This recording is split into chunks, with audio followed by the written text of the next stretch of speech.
welcome to Creative Current on laARTstream. This is a new edition focusing on live theater here in Los Angeles. I am your host, Julio Martinez, and my guest is author, screenwriter, playwright, and controversial figure in the Merlot industry, Mr. Rex Pickett. Welcome to Creative Current. Thanks for having me, Julio. You are here not because you are an acclaimed novelist or because you co-screen wrote one of the more popular movies of the last decade, because of a world premiere stage play of your novel Sideways. That's correct. Let me just correct you about one thing. I didn't co-write the screenplay of Sideways. It was written by the director Alexander Payne and his writing partner Jim Taylor. But, thank you for that correction. But I did write the novel, and the novel is, yes, now a stage production here. And you know, I'm very excited about it. It's been one of the most rewarding creative experiences of my life coming here. And I didn't, think going from a novel to a movie. Very few have ever gone from novel to movie to film to stage. And it's a very unusual path. Yeah, it's very. I think Steinbeck's Mice and Men did it, and one or two others. And it's a real risk because the movie was so successful, and it's almost become so iconic. You have a pretty high bar. And I think that it was when I went and looked at the novel and reread it for the first time in 7 years, and saw how dialogue and character driven it was, how it would lend itself to the stage, and how the movie, although very faithful to the novel, did have its own perspective and slant on it. But the novel, maybe now it was time for me to have my perspective and slant on my own novel. And that's been was one of the reasons I decided to do it. And you put it on the stage. Actually, you put it on this stage where we are Right. sitting. We are sitting actually in the Santa Monica airport. Yes, indeed.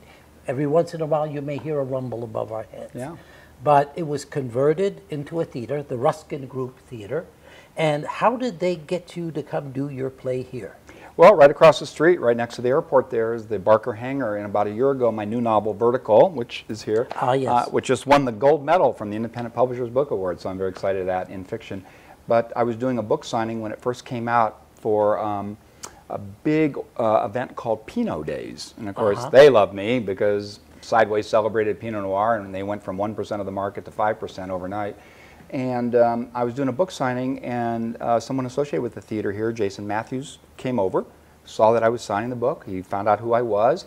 He got excited and said, "Have you ever thought about doing a stage adaptation?" And I said, "No, I've been approached to do the musical, but no one wanted me involved, so I didn't really care." He said, "Well, let's think about it." I said, "Okay." So I said, "I'll take a meeting." I met with him. I thought he was very intelligent. Then I met with everybody at Ruskin. John Ruskin, Mikey Myers, who's really the driving force here, the managing director, and Mike Riley, the stage manager, and Jason was also at the meeting. And they were so smart and so intelligent. Now, if you go back to the 80s, I made 2 independent feature films, and I thought, this would be a way of going back to that kind of time when you did things for peanuts and passion in a way. And I wouldn't want the play to be something that was, would open like on Broadway. The possibility of failure, if I could even have that possibility, would be so great. It was small, it would be under the radar. They would help me shape the play. I've never written a play before. That, number one. Number two, I write a lot of screenplays. And screenplays, you're in purgatory most of the time. They're in development constantly. They rarely get made. You get paid, they rarely get made. This was going to be a real thing one day. And the joy when I look around and I see the stage design, I come here every Friday, Saturday, and Sunday. Of course, we've gotten great reviews and we're sold out every night. To see the real thing, that's what mattered to me. That I knew when I embarked on this journey over a year ago to write the play. I went through 25 drafts, many cold reads and casting, and a lot of heartbreak and everything else. But that the fact that there would one day be this real thing, a play, or like my independent film days, that I would go buy the film and there would one day be a movie, for good or ill, there would be a real thing. I don't like the purgatory of writing. I like the real final thing. There's that, and I think also the fact that the writer, when the movie came out, it was so successful, but a lot of people didn't know it was based on a novel. And, the director gets credit. It's a director's and actor's medium. Here, it's really a writer's medium. I got to choose the director. This is unheard of in Hollywood. No one could rewrite a word of mine without asking my permission. So I love that creative control part of it. It's the first in my life, honestly. When I first heard they were going to do the play, I kept thinking in my mind, this is a buddy road show. Sure. and you could traverse the Ruskin Group Theatre stage in about 8 steps. Yeah. So I was thinking, how are you going to capture that feeling of these two guys who are having a last celebration before one of them gets married, traversing and drinking their way through the Santa Ynez Valley, and how are you going to reproduce that on stage? Plus all the little side trips to the motel, to the boar hunting episode. And I must say, your director, AMELIA MULKEY, made it work. Well, you know, that wasn't my problem. See, I wasn't the director. You know, I was never going to direct it. And I remember when I wrote the first draft, when I agreed to do it, I said, look, tell me any restrictions I might have. I came and looked at the theater. I was worried about some of the very things you were saying. You know, there's a lot of wonderful suspension of disbelief in a theater setting. Is one as small as this. There's only 50 some odd seats in here, and the stage isn't that big. They said, Rex, use your imagination. Do whatever you want. So I write this 165-page first version in 2.5 weeks. I just cranked it. And we had a cold read, and it timed out at 3.5 hours. So they sat me down. This was before I brought in AMELIA, who did a fantastic job. And they said, okay, Rex, here's what we're going to tell you. You've got 15 tertiary characters. Those are people who are going to come to the theater only for one scene and then go home. You have 4 phone conversations with off-screen voices. That means voices coming, that'll never work. And so, you know, but I listen. I take, you know, the criticism very well. And so I went in and cut down. I listened to all the things. And it's been really, they never imposed their vision on me. It was mostly condensing. After the second cold read, we got it down. They said it was time to go and hire the director. I met with a lot. And a lot of them were telling me, award-winning guys saying, you know, Rex, we'll show you a little something about theater. It's like, wait a second, I thought this was the writer's medium. Now they started playing condescension with me. And I said, look, to the Ruskin Group, I said, bring me somebody young and maybe even a woman, because I thought a woman's touch. And they brought me AMELIA. She was 29, just turned 30. She's only done 1 play, which got great reviews. And I thought, and we just hit it off. No one would think that a 30-year-old woman would be the right person for this middle-aged buddy comedy. She's been totally the right person. I really think she had a lot, maybe more to prove than some of these more experienced directors who said, you can't do this, Rex, and you can't do that. We have a famous scene in the second act, the famous boar hunt scene, which isn't in the movie, but it's in the book. And all of them said, oh, we can't do that, Rex. AMELIA said, oh, that's my favorite scene. Of course we can do that. I said, you're hired. And that's it, AMELIA, you're hired. Of course, I've known AMELIA as an actress performing here at the Ruskin Group Theatre. Right. I was amazed by her staging of A Memory of Two Mondays, the Arthur I didn't get to see that. I remember. And I thought she was a perfect mix for this, because she's adventurous, and that's what this needed. The trail that now this is autobiographical? In many ways, yeah. The novel was written... No, I didn't have a naked man run out after me, you know. The novel was written in the first person. Yes. And in the movie, it's obviously this unpublished novelist story. Right. And his pal who just makes him bounce off the universe because of his own insecurities. Right. And you carry that through in the play very well. Yeah, I mean, the movie is very faithful to the novel. The novel was written in first person from the standpoint of Miles, so I guess in some ways you're looking at Miles right now, Paul Giamatti. In the movie, of course, in the book you can't go where Miles doesn't go. You'd be breaking all literary rules. In the movie you could, but Alexander Payne never did. It stays in the first person. Paul Giamatti's in every single scene of the movie. In the play, I could also take the license that the movie could have taken and had other scenes without, you know, Miles, and we considered it because we knew it was going to be very demanding for the person that we cast as Miles, but we chose not to stay in the first person. So yes, in that sense, it's very, very autobiographical. But they are different. I mean, Alexander Payne, when I first met him, one of the first things he said to me, you know what I loved about your novel, Rex, so much? He said, your characters are so effing pathetic. And I thought, oh my God, he's talking about me, you know. But, you know, I didn't see him as that pathetic, but that was his slant on it. And I think when people coming out of the play, and I love the movie, I just want to go on record as saying that, I really do. It did a lot for me and won many awards. But I didn't see the characters slightly that way. I mean, Miles is a funnier guy. He's not so down in the mouth. And Jack is a little more lovable, a little more likable in some ways. He's not quite the remorseless, sex-crazed Terminator that they turn him into. But again, don't get me wrong, I loved it. But one thing we tried to do, Julio, was really differentiate the play from the movie. I think it would have been a real mistake to make it the highlights. For legal reasons, I can't use anything in the movie that wasn't in the book, but there wasn't anything I didn't want to use. So we really adhered to the book. In fact, AMELIA refused to watch the movie, and the actors, when we cast them, they were you know, forbidden to watch the movie, and I never looked at it either. The emphasis was on the book, and there's so much dialogue in the book. The dialogue really drives the play. Her transitions in the play, it just says lights go down, lights come up. That was never going to work because there's 23 scenes in this play. That might even set a record for LA Equity Waiver Theater, for all I know. And so she's devised with Christelle these wonderful transitions that kind of keep the energy going because you've seen the play. And, you know, obviously the critics love us. We're sold out. Yeah, we're sold out every night. And now the play runs Friday, Saturdays, and Sundays. That's right. Sunday afternoon. Right. But there's a treat to this play. Yeah, there is. That most theaters don't provide. You do the theater does a sumptuous wine tasting, strangely enough, of Pinot Noir. Well, you know, look. Before every performance. I mean, Sideways, of course, did so much for the world of wine. The wine business went from 40 to 90 billion in like 2 years. You can't quantify it all with Sideways, but it did a lot. It did a lot for Pinot Noir. Sure, Merlot took a hit. They earned it. We won't go there. But I said if we're going to do the play, you know, we're not going to be serving Heineken and Yellowtail Merlot in plastic cups. This is Sideways, the play. So I got involved with a woman who's a wine consultant up in San Francisco and asked her if she would coordinate. I knew the winemakers would step up to the plate. And she did it. It's been a lot of work. So you come into the foyer, it's like coming into a tasting room. There's beautiful stemware. Yes. Actually, even nicer than this. And we have different winemakers every night who fly down on their own dime and pour for free. Not just from the San Ynez Valley. Oh, no, no. Actually, they're mostly coming from Napa, Sonoma, and from Willamette Valley in Oregon, which is planted in 87% Pinot Noir. I also said to her, find me small producers, not big ones like Mondavi or others. They don't need, who would really help them in terms of cross-promotion. They love it. The people come here, you know, they pour you a nice pour or give you a second or third one if you want. And it just sets the mood for everything. It's just, it's become an event now. It's not just a play, it's an event. And we hope, of course, to replicate that when we go from here, sadly, when we have to leave, you know.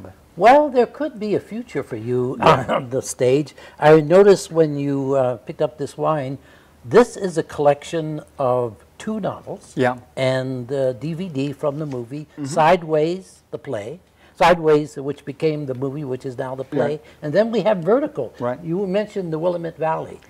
Now, from what I gather, just from talking to you, because I haven't read the book yet, you take your same 2 central characters, advance them a few years, age and experience, and take them to a different wine country area. Well, yeah, it's 7 years later. It's really the flip side of the coin. Sideways is about failure, because I had a novel that wasn't selling, thus Miles, the guy who couldn't sell his novel, and I was totally broke. And Vertical is really, Miles is now a success. He's had a book come out. It's been made into a successful movie, so it's really almost book within a book. And his money's coming in. He's you know, a celebrity in the wine world. And his mother's had a stroke, and she's wasting away in assisted living in San Diego. Wants to be with her sister in Wisconsin. Jack is on the skids, divorced, and has a kid. Oh my goodness. So Miles gets offered, as I was, to be the master of ceremonies at the International Pinot Noir Celebration in the great Willamette Valley of Oregon. And so Miles hatches this plan. He leases this luxurious handicap-equipped ramp van, piles in his wheelchair-dependent mother, her pot-smoking Filipina nursemaid, her Yorkie Terrier, Jack, 12 cases of wine, and they take off for Oregon en route to Wisconsin. They don't all make it. And it's the ultimate road movie, road novel. And we just won the gold medal from the Independent Publishers Book Award for fiction, so I'm very excited about that. So I would expect this might have a future, too. Well, it might. You know, Fox Searchlight owns the film rights to Miles and Jack, and I've actually already done the adaptation, and Alexander Payne pretty much is going to control the destiny of it. Right now, he's saying he wants to make other movies, and you know, there are a lot of. This is the #1 question I get asked, Julio. When are we going to see Vertical? It's like it's like a no-brainer in Hollywood. It's like the ultimate sequel. Oh, sure. You know, but you're really talking about one person, is Alexander Payne, and what he wants to do. He went 7 years between films, from Sideways to his most recent George Clooney film, The Descendants. He takes a lot of time, and he thinks about this stuff, and he knows about the novel. He's read it, and we'll see. You know, fortunes could change overnight. This is a strange town. Even though I've made 2 independent feature films, theater is a very different thing. I think I have more respect for actors than I ever had before. I have tremendous respect for Amelia and what she did with honoring my words. You know, she'd call me up occasionally, this one joke doesn't work, can we cut it? Trust me, David Fincher or Robert Altman would never call you. They would just cut it. You know, it wouldn't be a question. But you know, it's you know, the respect that they accord the writer it's been wonderful, and the actors, and how afterward they thank me for these words, and which come easily to me. But I thank them for giving me their heart and their soul, and putting themselves out there every night. I mean, especially John Colella and Jonathan Bray. I mean, they're in almost every scene of this play. For me, one of the great romances of this play, of course, is Miles's love affair with wine. Sure. And which is you. How did you discover wine? How did you begin to immerse yourself? Well, I always drank wine, but I didn't really know what I was really drinking. And I started going up to the San Ynez Valley just to get away, just to play golf. And I soon learned it was wine country up there. It was a sleepy place. Not anymore. You know, the little town of Los Olivos used to have 2 tasting rooms for years. Now it has 38. I just thought, this is heaven. I mean, for a couple $100, what a great getaway. And that's how I started to understand wine. Then I started going to wine tastings in my neighborhood, and there were a lot of snobs there. And I actually read a lot. I think I learned more about wine reading about wine than drinking wine. Well, Miles does practically a Shakespearean ode to Pinot Noir. And was that something you just gravitated to? Well, I love Pinot Noir. It is a distinctive grape variety as opposed to others like Syrah and Bordeaux blends, Cabernet, and then, of course, white wines. And Pinot, at its greatest expression, can be an exalting, wonderful, beautiful thing. But I also saw it as a metaphor for writing and for art. And I mean, Pinot makers truly suffer for to create this wine. And the true artists, I think, suffer for their art, you know. Well, I assume you still go visit wine country. Yeah. Well, I don't go as often now, but I have a lifetime certificate at the Hitching Post, so they never charge me there anymore, and they invite me to all kinds of wine festivals and things. And well, I used to visit up there quite a bit. Right, I ruined it. It wasn't as easy after your movie. Yeah, I know. But between now and the 22nd of July, audiences can come see the play Sideways. Actually, completely authored by my guest. Well, I'm here every night, literally. I mean, very rarely. I'm always here before the show. Come early because there's wine tasting. Don't come at 10 to 8. And I'm always almost here after the show, and I'm very approachable. You know, come up to me and talk to me. And the play is running to, as I said, July 22nd. Everything you need to know about the Ruskin Group Theatre, its schedule. It's very, very successful school here. You can find on ruskingrouptheatre.com. The premiere of Sideways the play would not have happened without a very talented director. And that very talented director happens to be right here, AMELIA MULKEY. Hello, Julio. Good to see you. Hi there, Amelia. Nice to see you again. Yeah. And you have transferred Rex Pickett a little bit further away, but we have a really lovely 3-shot. I have to ask. That's what happens to the writers. See, we keep getting marginalized. No, not in theater, though. Go ahead. For anyone like me who first saw the movie and then read the novel, I'm very aware that this is a very sprawling, traveling buddy play. And the stage of the Ruskin Theatre you can get across in 10 steps. Yeah, about 30 paces and you're off. Yes. So, what was your ideas in putting this on stage? Well, when I read the initial script, and I had seen the movie as well, and I really felt that a big part of what made this fun is that it was traveling, and that we needed to solve that. We needed to bring that into our little stage, and we also had a lot of scenes, and so I kind of put 2 problems together to make a solution. So we have a lot of scenes, and we have to cycle through them. So we have the people that are playing sort of the ancillary characters. I call them my agents of function. They reoccur throughout the play and move the set around, and it gives a sense of movement for the stage that sort of then becomes that traveling feeling, that journey. And then bonus, we never have a blackout, and we don't put people to sleep, so everyone wins. They really serve the purpose of a Greek chorus plus a commedia dell'arte troupe. There's a grand tradition of what I've done. It's not done a lot in modern theater, but I think it's great to bring it back in this age of, like, you know, nobody stares at a blank computer screen. We're just used to being entertained at all times, and rather than taking those moments where there wasn't anything and they could just potentially check out, fill them with more entertainment that supports at all times whatever is going on between scene to scene. So. What was your biggest problem area, or to solve? Probably the beds. There was the beds in the car. And Be diplomatic now. What? I'm kidding. No, Rex, I'm sure you said this before. We never have any fights. No. But, you know, this stage is not enormous. 2 twin beds, or there'd be queen beds, they're twins in our show, but would take up a lot of surface area. And so I was very adamant about having Murphy beds come down from the wall, and that's actually now gets a clap, gets a huge applause when they come down out of the wall, because structurally, which is nice, we're never in the hotel room until the second act. So people are going, we can see a little outline in the wall, what's that? Then they come down, and it's so cute, we're just setting up a scene, but it gets an applause. And of course, my little ancillary characters do everything in unison.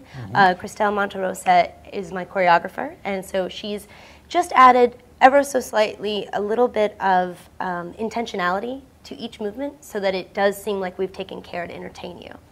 And then the other one was the car. That was the other toughie, which I was going to build a car, and then it became this whole thing. And then in rehearsals, we were practicing with just chairs, and Jonathan Bray, who plays Jack, was so excellent at just making the car be there and countering and...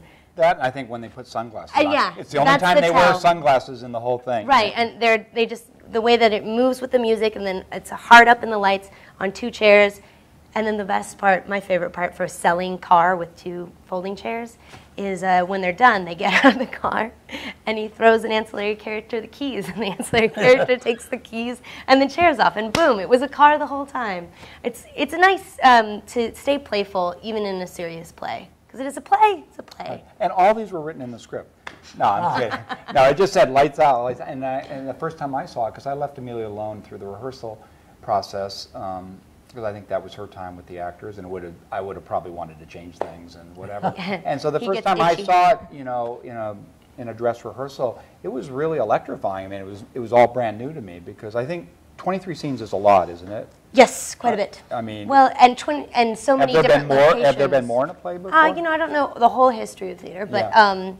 It's more. It's a lot of scenes, but mostly it's a lot of locations, which is necessary if you want to show them traveling. Right, and the point of drinking at different places, and how do you cheat them getting drunk That was at different... a really lovely theatrical bit. Oh, they just stand still and drink and just flip signs, and the audience believes that was one of my favorite of the transit. They're all clever and unique, but that was one of my favorite ones. And I think that in the restaurant scene, before Miles goes and makes the drunken dialing call to his ex-wife, they all freeze, and then he gets up, and it's a wonderful moment.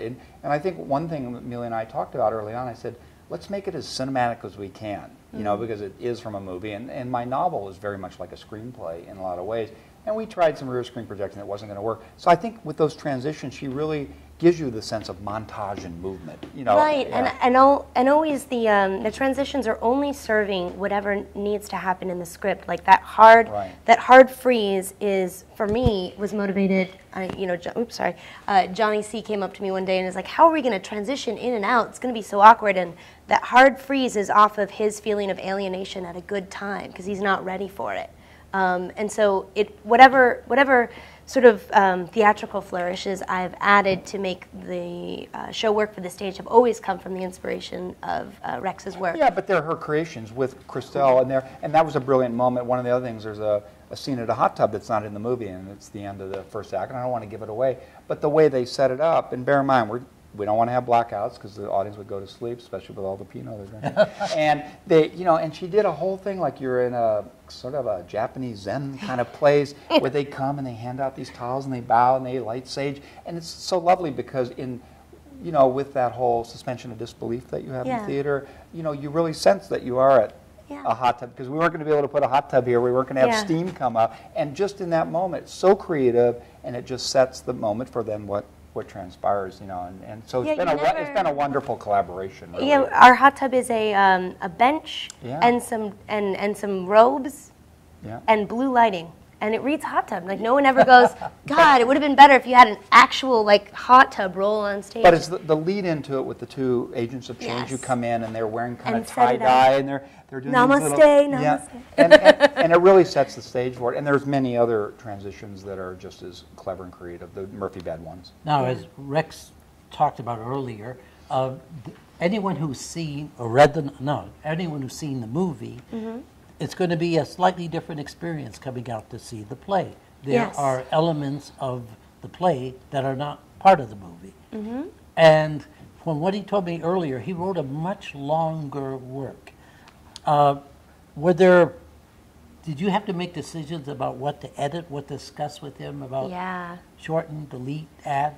We had a really nice, I was actually in San Francisco. Most of it was done via telephone. We had a nice sort of working back and forth where he'd write a draft and then I'd read it and I'd get on the phone with you and we'd go through a list of emailed notes that I would write out, and we had like 6-hour conversations on the phone, and then he would do a rewrite so quickly that I had to read like another draft by the end of the day. I had to keep up with him. He's just like, once he knows what to do or where we should go or how we can make it more theatrical, he's just on it, solves it. I mean, one of the things you have to understand is, even though technically it's 25 drafts, most of those, it isn't, I went from beginning to end. It wasn't like an entire sweep. I didn't want to do that because I would have a tendency of changing something. And if I would change one line, she would remember it. Her memory was so unbelievable. So there was nothing wrong with that part. What did you add? Usually what I would do is go right to where the note was and change it. But it was mostly a matter of compression and creative compression.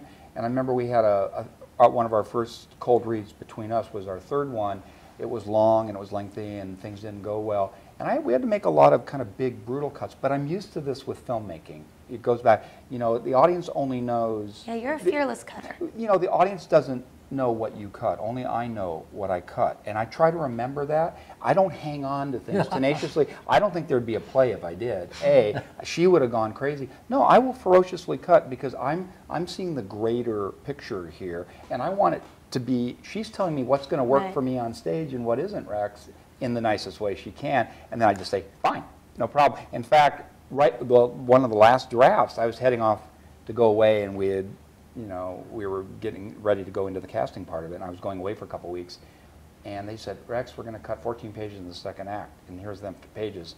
It took me about 30 minutes to wrap my head around it, and they were right, and I lost it. Otherwise, there'd be actually, I got to give that one up to John Ruskin. He did. That was like such a key thing. We cut the ostrich farm sleeping with one last girl. Naked man. I'm sure you remember. It's a great scene. I was very excited to have nude men running across the stage every night. But a lot of what was going to happen was going to be either retold and couldn't be shown.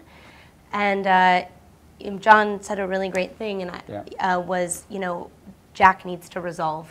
If he goes out and does one other bad thing after Tara, we kind of we don't have that satisfaction. But I think you need in a play. We have a scene in the play that's in the novel that the novel can sustain that's not in the movie, and we call it the boar hunt scene. And so the other stuff, the naked man stuff, which was in the movie, really is almost a reiteration of the craziness goes too much. And we would have a second act that would be almost an hour and a half. So we already had an action scene, and one that I am completely in love with, and allows us to have another person from the world. You know, a boar hunter come in and sort of interact with them and just represent wine country a little bit more, because that blue collar guy is totally up there and wonderful. And it was an easy cut for me. We needed to lose time, A. B, we were cutting something that was in the movie, although not done in the way that the movie could do it. So I was happy to move away toward stuff that was more from the book. Also, by cutting 14 pages with Miles and Jack, it gave us a chance to expand a couple scenes with the girls, and I was able to flesh those characters out more, and I owe a lot to Amelia for that, because, and it was one of the reasons I wanted a woman director after interviewing a lot of others, is I really thought she never imposed her vision on me. It's a guy's play, it's a guy's story, but she you know, she obviously feels an affinity to the women even more, and I think they're stronger as a result. So it all made sense to me, and I just went delete. And I went off to Texas, and she then started working. You know. Well, Rex, you must be now sort of looking towards your next work. Do you have an idea what you might be doing next?